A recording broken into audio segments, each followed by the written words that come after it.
The 1 million, what you promise for the legislative by-election. I'm coming now. I'm coming. Is it coming from where the money? Is it from donation? Is it from state coffers? What the people are? But do you even realize that that is vote buying by law? No. Wait now. That's the way I like that. That's the way say, would you realize? Let's clarify that matter. I talked to you about, I was coming to it anyway, but now that you've drawn my attention, I think you want us to go on the back. I come back to it.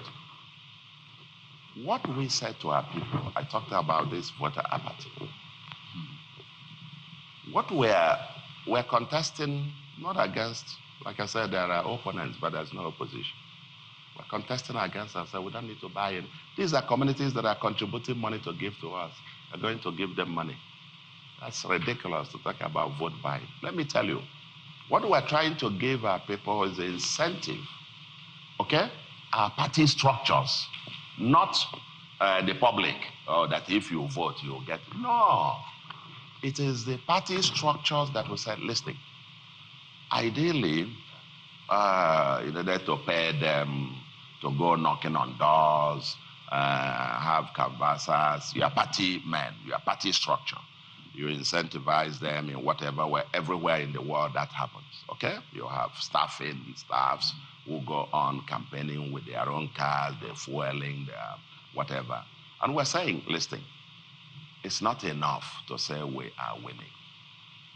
It's not enough. We will win, okay? If the votes count, if the votes are counted, whether you hold it in the midnight or anytime, we'll win landslide. That's not the issue. But can we actually begin to motivate this guy? Don't just go and say, there are 500 registered voters, we won, we had 100, the others have 2 and 1, so we won. Okay, out of that, that's 100 is still just 20%. Why is Southeast stuck at 20%, 18%, 15%, and so on? So we are motivating party structures to say, go walk the extra mile. Ideally, we should pay you beforehand, but we're not going to pay you.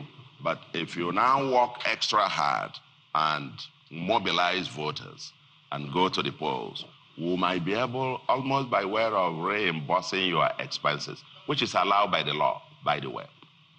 Now, So it's not to the voters? No, it's not to the voters.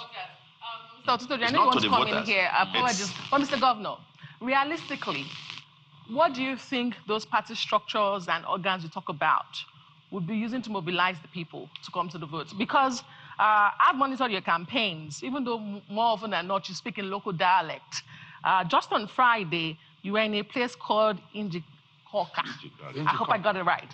And you said, if voted back, that you must, in Abagana, that's in an Abagana area, right?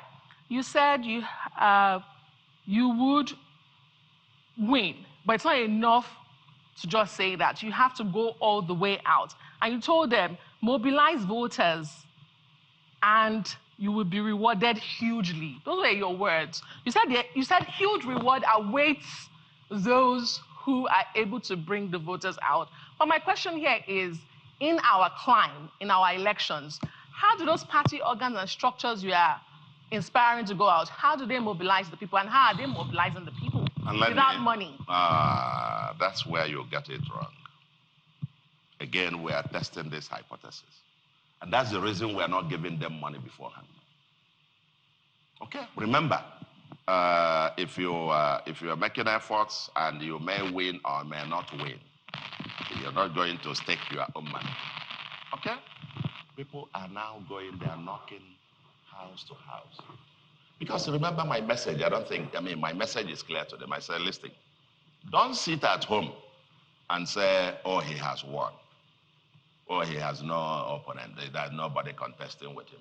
I call it complacency of the majority. So I said to them, I have not won until you have voted.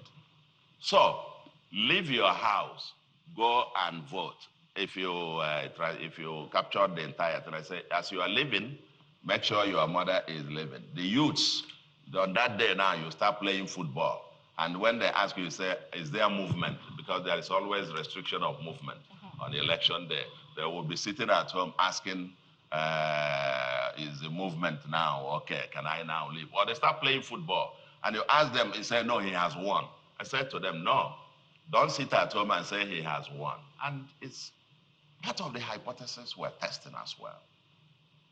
Is whether indeed, that's the reason you don't go giving them money to say, okay, take money ahead of it.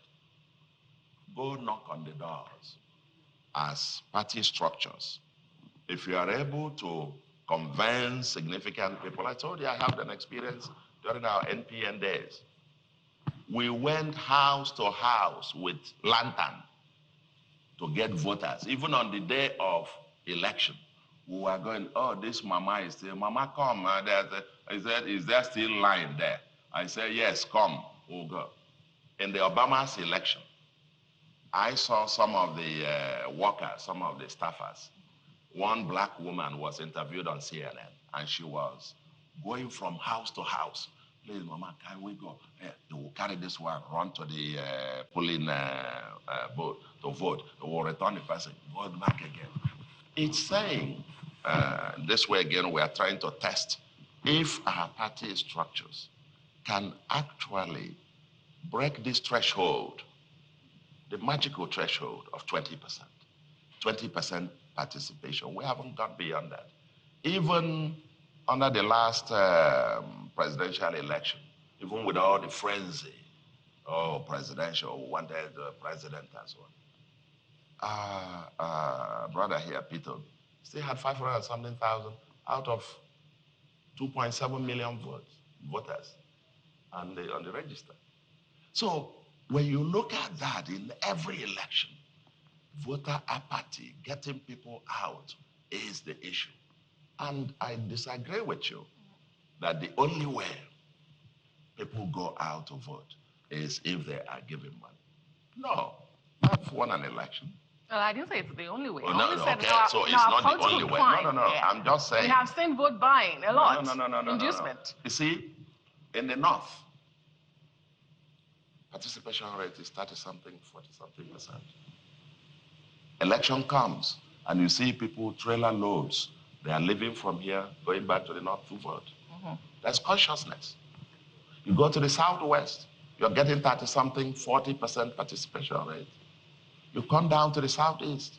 Are you saying that all those places where people are voting, everybody is giving money? No. You've got to create a consciousness of participation. Go knock on doors, explain to people. And the feedback we're getting now from the people who are knocking on these doors is that people are beginning to respond.